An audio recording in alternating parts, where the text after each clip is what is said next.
حدثنا حناد بن السری حدثنا ابو الاحوص عن اشعث بن ابی شعثاء عن ابیہ عن مسروق عن عائشہ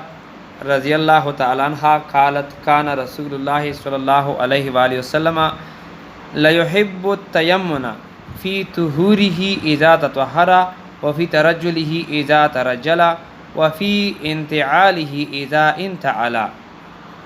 حضرت عائشہ رضی اللہ تعالیٰ عنہ فرماتی ہیں کہ حضور اقدس صلی اللہ علیہ وآلہ وسلم اپنے وضو کرنے میں، کنگھی کرنے میں، جوتا پہننے میں، غرض ہر امر میں دائیں کو مقدم رکھتے تھے، یعنی پہلے دائیں جانب کنگھا کرتے پھر بائیں جانب، اسی طرح تمام افعال۔ فائدہ: ان تین چیزوں کی جو حدیث میں ذکر کی گئی ہیں کچھ قید نہیں، بلکہ حضور اقدس صلی اللہ علیہ وآلہ وسلم ہر چیز کی دائیں سے ابتدا کرنا پسند فرماتے تھے،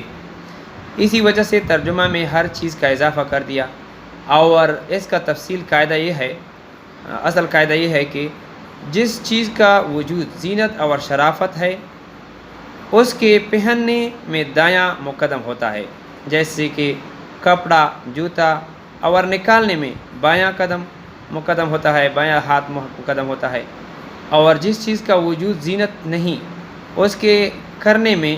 بایاں مقدم کرنا چاہیے، جیسے پخانہ جانا اور باتھ روم جانا، لیٹرین جانا، تو اس میں جاتے وقت بایاں پاؤں مقدم ہونا چاہیے اور نکلتے وقت دایاں، برخلاف مسجد کے کہ اس کا قیام شرافت اور بزرگی ہے، اس لیے مسجد میں داخل ہوتے وقت دایاں